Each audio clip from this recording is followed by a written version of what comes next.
মূল ইস্যুটো হৈছে প্ৰথম ইস্যুটো হৈছে মানুহে স্বাধীনভাৱে কথা ক'ব পৰা যেটো পৰিৱেশ সংবিধানখন সুৰক্ষা কৰাৰ ক্ষেত্ৰত আমি সজুৰে সদনত মাত মাতিব লাগিব প্ৰথম।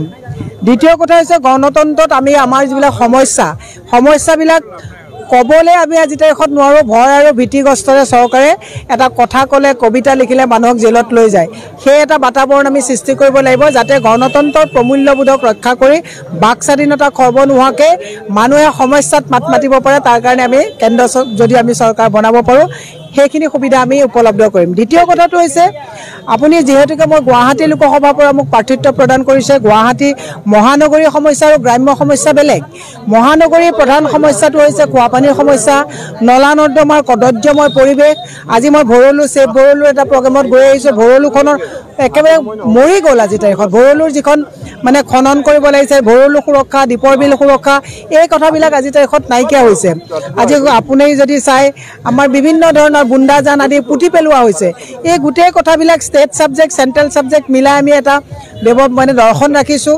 পাহাৰৰ যিসকল 85,000 মানুহ আছে সেই ফেমিলিখিনিয়ে সকলে আজি তাৰিখত মাটি পট্টাত মানে নোপোৱাৰ কাৰণে নিৰ্ধাৰণ কৰিবলগীয়া অৱস্থা হৈছে। চৰকাৰী মাটি চৰা প্ৰিমিয়াম অধিক প্ৰিমিয়াম দি মানুহক নিৰ্ধাৰণ কৰিছে। এই কথাবিলাকত আমি সজুৰে সমাধান কৰিবৰ কাৰণে আমি ব্যৱস্থা ল'ম। অৰ্গেনাইজ মাৰ্কেট নাই। আপুনি দেখিব গোটেই গুৱাহাটী লোকসভা সমষ্টিটো, মই অসমৰ কথা এতিয়া নকওঁ যিহেতুকে গুৱাহাটী, আমি জোতা কিনো AC ৰুমৰ পৰা, শাক চব্জি কিনো নলা নৰ্দমাৰ কাষৰ পৰা। মই যদি জিকি আহোঁ চেণ্ট্ৰেল স্কিমত মই এখন অৰ্গেনাইজ মাৰ্কেট বনাবৰ কাৰণে চেষ্টা কৰিম। ক্ষুদ্ৰ ব্যৱসায়ীসকল, ওলা উবেৰ, টেক্সি চালক, অটো ৰিক্সাৰ চালক, টমটম চালক, এই সকলৰ যিমানখিনি সুৰক্ষাৰ কথা আছে এই কথাবিলাক পাতিম। অধিক টেক্স লৈছে চৰকাৰে কিন্তু সুবিধাখিনি প্ৰদান কৰিব পৰা নাই। আজি পলাশবাৰী সমষ্টিলৈকে আহিছোঁ, ইয়াৰ সমস্যা আপোনাৰ গুৱাহাটীৰ সমস্যাৰ লগত নিমিলে। তেনেকৈ আপুনি যদি দুধনৈ বা বেলেগ জেগাত গুচি যায়, গোটেইখিনি জেগাৰে সমস্যাবিলাক বেলেগ। গতিকে মই লোকেল সমস্যাবিলাকক প্ৰাধান্য দিম। প্ৰাধান্য দি পেলাই গুৱাহাটীৰ পৰা যদি জয়ী হৈ যাওঁ মই ডেফিনেটলি অসম ফাৰ্ষ্ট আৰু গুৱাহাটী সমষ্টিৰ পৰা বিধায়িকাকে সাংসদ হৈ পেলাই যদি মই যাওঁ গুৱাহাটী সমষ্টিৰ গোটেই 10টা সমষ্টি যিখিনি সমস্যা আছে তাক সজুৰে উত্থাপন কৰিবৰ কাৰণে গৌৰৱ গগৈ ডাঙৰীয়াটো বিপুল ব্যৱধানত জয়ী হ'ব।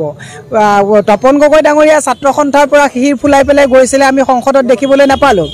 আৰু মই নিজেও মানে সংসদ যে তপন গগৈ ডাঙৰীয়া আছিলে এই কথাটো মই পাহৰি যাওঁ। একচুৱেলি কোনোবা সময়ত গুগল চাৰ্চ কৰিব লাগে যে যোৰহাটৰ MP কোন, কাৰণ তেওঁলোকৰ নীৰৱতা। সেইকাৰণে মই তপন গগৈ ডাঙৰীয়াক অনুৰোধ জনাইছোঁ for the greater interest of Jorhat and Assam. তেওঁৰ ভোটটো বাৰু তেওঁ নিজকে দিয়ক, পৰিয়ালকো কওক যে গৌৰৱ গগৈ ডাঙৰীয়াক ভোট দিয়ক, সংসদত তেওঁ অসমৰ হৈ মাত পাতিব, কাৰণ তপন গগৈ ডাঙৰীয়াটো মাত পাতিব নোৱাৰে। গতিকে মই তপন গগৈ ডাঙৰীয়াক এইটোৱে পৰামৰ্শ দিছোঁ, গৌৰৱ গগৈক জিকোৱাত সহায় কৰক। জিকিব আপুনি। আজি তাৰিখত সৰ্বানন্দ সোণোৱাল ডাঙৰীয়া এজন প্ৰাক্তন মুখ্যমন্ত্ৰী, ৰাজ্যসভাৰ সাংসদ হৈ আছে। ওৰ পৰা ত'ত স্পেয়াৰ টায়াৰৰ নিচিনা য'তে যায় ত'তে যায়। তেওঁ কমিটমেণ্ট নাই। এবাৰ মাজুলীত গৈছে, এবাৰ লখিমপুৰত গৈছে, এবাৰ মৰাণত গৈছে, এনেকৈ